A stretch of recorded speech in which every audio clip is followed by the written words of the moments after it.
Good morning and welcome to another edition of Coffee with Coaches with head field hockey coach Sally Starr, longtime coach of the Terriers. Sally, I know you don't like me to mention how long, especially when we do the in-game introductions, but how long you've been here. But let's just say we've got a milestone season coming up. So, how you doing? Thanks for being here. I'm doing great, thank you. Good morning, everybody, and definitely just very happy to be able to talk about BU field hockey and fill everybody in on what's been happening with us. Yeah, let's rewind to the middle of March, over 6 weeks ago, and all of a sudden we started to learn that the rest of the semester wasn't quite going to happen as we thought it would. Your non-traditional spring season, first of all, and then next thing you know, the kids away for spring break, and then they don't end up even coming back. What was it like that week, just with all the news coming in and learning what the rest of the semester would be like? Yeah, it was. It just didn't seem real, quite honestly. And having just to get away from campus, have our athletes not come back from spring break, knowing that we weren't going to have a spring season, a non-traditional season, something that we were really looking forward to. But with that said, that's not even close to the loss that our spring athletes had. Our men's and women's lacrosse teams, our track athletes, our softball team that was competing out in South California and having a great season. And I just think that we're losing our non-traditional season, but they lost their spring seasons, and the seniors are losing that last opportunity to compete. And then I also have to say, for Livy and Kylie, knowing that they aren't going to get their senior spring on campus, and it's the first time that they had no field hockey responsibilities. I know there's so many milestones, so many events. Senior week today, I think today was supposed to be senior breakfast. Even just the opportunity to live in Stuvie for their spring semester at one last time, an amazing dormitory with a view overlooking the skyline of Boston and just hanging out with their friends, doing all the things that they love to do on campus. So a lot of loss, a lot of unknown, a lot of just, hey, what's happening? And now what do we do to make the most out of what we have? You were able to, you were a week away from having your banquet, and you were able to get together online last week, and always a highlight of the year to honor the team and the outgoing seniors. Yeah, I was trying just to figure out, okay, how are we going to get this done? Because it's such an important event. It gives us the opportunity to really celebrate the seniors this year with Sarah Shute taking the job at MIT. An opportunity to congratulate her and give her a proper send-off with a lot of boofa love and tears. And then just the ability to announce our awards and get together one last time. So, yeah, we had it last Friday, late afternoon. And Rachel Cole was our keynote speaker. We really dealt with it as if it was a banquet. We had a keynote speaker. Another really important thing that occurred this year for us was Aaron Prediger. We renamed our Boofa Spirit Award after Aaron Prediger, who tragically lost a battle to cancer and just a year ago. So we renamed, she's just an amazing teammate, student athlete, and we really felt it was appropriate to name the Boofa Spirit Award after her. So that was a first. And we were able to kind of roll that out. And Sarah Hudak, who was also a high school teammate as well as a college teammate of EAP, Aaron Elizabeth Prediger, was able to do an amazing video presentation of what EAP meant to our program, to our teammates, to our friends. So yeah, a lot happened on Friday late afternoon, and the seniors, I think they, when they're freshmen, they see the seniors give their speeches and think, oh my gosh, how am I going to do this? And when you are a senior, it really hits you that it's all behind you, it's done. A lot of time to reflect, and so both Kylie and Livy did a great job. And again, there were a lot of tears, a lot of smiles, a lot of laughs, but also a lot of tears from that. So, yeah. Obviously, the Zoom has been the tool that teams have been using to stick together. What are some of the challenges that you've had trying to keep the team connected, but maybe a positive too that you've been able to take from it? Yeah, I think probably one of the biggest things, our biggest challenge was we have an athlete in Perth, Australia. We have athletes in Sydney, and we have an athlete in Auckland, New Zealand. So just the time change and getting them up, and particularly for Shannon, because Perth, when we were meeting at 3:00 in the afternoon, it was 2:00 in the middle of the night for her. For Bex in Sydney, it was, I think, around 6, around 6 a.m. And then for Elsa in Auckland, it was 7 to 8 a.m. So that was probably the biggest challenge. But, I didn't require those three to be, because realizing the time change, but all three really wanted to be with us. They didn't want to miss anything. So they either stayed up or they got up and were a part of what we did. I think probably the biggest positive takeaway from this is really a true sentiment now that don't take anything for granted. I mean, what we had and our ability to get together and be together and work together and grow together was, taken away from us. And I think now that we can't do that any longer, I think people really, really realize, myself included, what a special thing we have.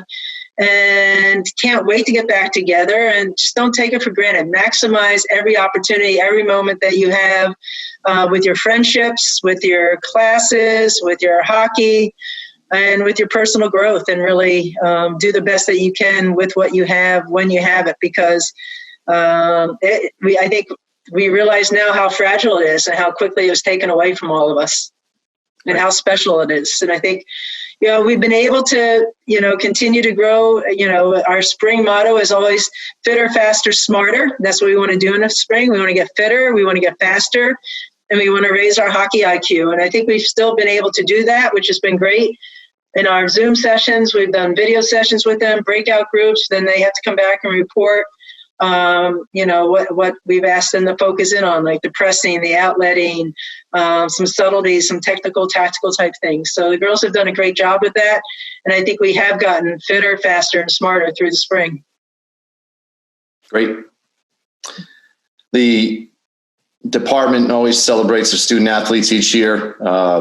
It's taken on different forms, but recently it's become the Readies and added some more student athlete driven awards. And on Monday, we still had one, and our video team put together about a little over an hour as a video that essentially was our Readies. And fortunately for your senior Callie Gallagher, she was named the department's female unsung hero.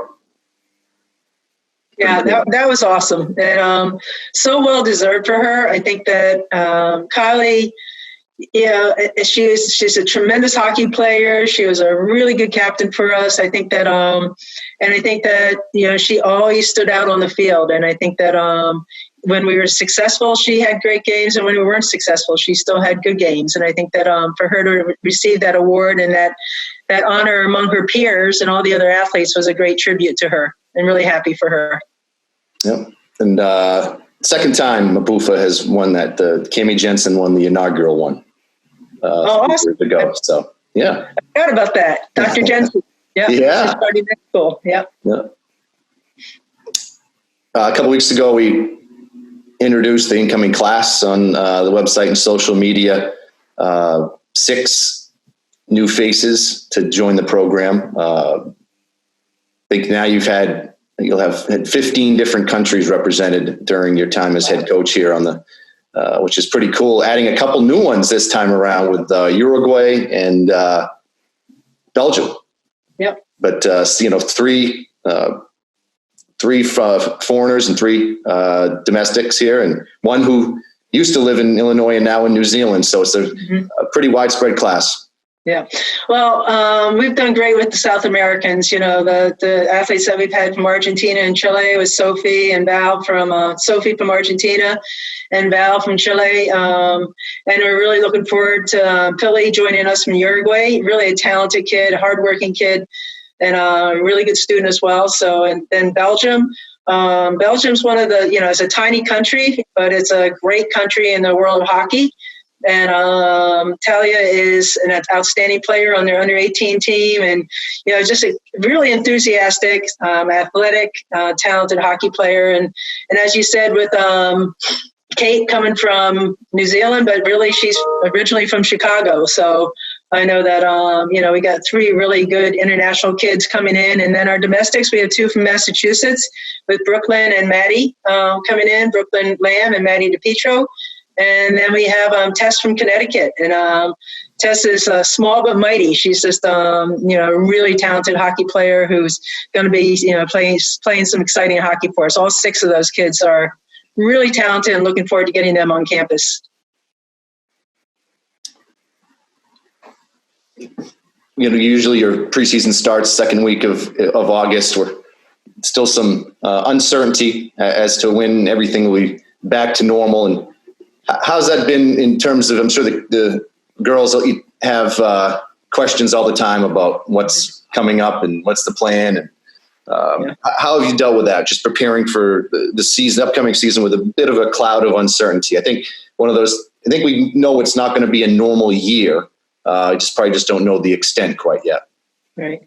I think the biggest thing, and this is what we've been saying to them all along, is just control the controllables. There's so many unknowns out there right now. So the last time I spoke with them, I just said, plan on, being on campus on August 11th. That's what we know right now. That's absolutely what we know. And that's what we're going to plan on, and plan your fitness for that, plan your mindset for that.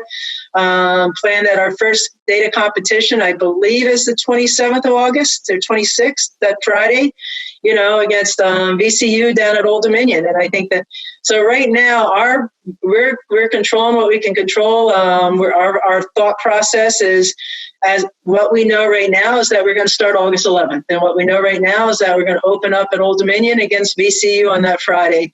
So that's our planning, that's our thought process. And then if we have to, make adjustments as it comes along, we'll make those adjustments. But I think the biggest thing right now is to be optimistic and forward thinking, control what we can control, and just really be ready to compete and be ready to go August 11th. Yeah. In terms of being optimistic, what are you looking forward to most about this team? A lot of experience are returning. We have 8 seniors returning. We have a really strong junior class, rising junior class. We have a strong rising sophomore class. They were I believe, top 10 max recruiting class in the country last year. A lot of talent in that class. And then with what we have joining in with the incoming freshmen. So we have a lot of talent, and we have a really difficult schedule. I did that purposely, a really challenging schedule, but a schedule that I really feel that we can compete successfully in because of the experience that we're returning. We lost this last spring as an opportunity to continue to grow and put some pieces together.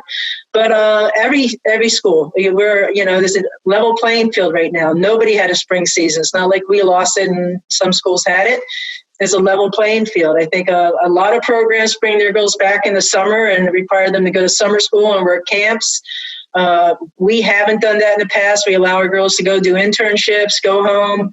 And we don't require them to be on campus. I know they like to be on campus, but we don't require it. So a lot of those programs don't have that opportunity this year. So I really think, if anything, there's much more of a level playing field as we start the season this year in Division I field hockey. Yeah. Well, thanks for joining us. I think that wraps it up. A good summary of what it's been like the past few weeks. It's going by fast. We'll see how it feels as we enter May here. But hopefully we'll all be back on campus soon. Yeah, definitely. I just would like to say best wishes to everybody. Stay safe, stay healthy, stay patient. We're going to get through this, but we got to get through this together. And really, and I know our athletes are doing a great job. Everybody in the BU community is doing a great job with that. So let's just keep doing what we're doing, and look forward to seeing everybody on August 10th back on campus and starting August 11th. Great. Thanks, Coach. Awesome. Thanks, BK. Have a good day. You too.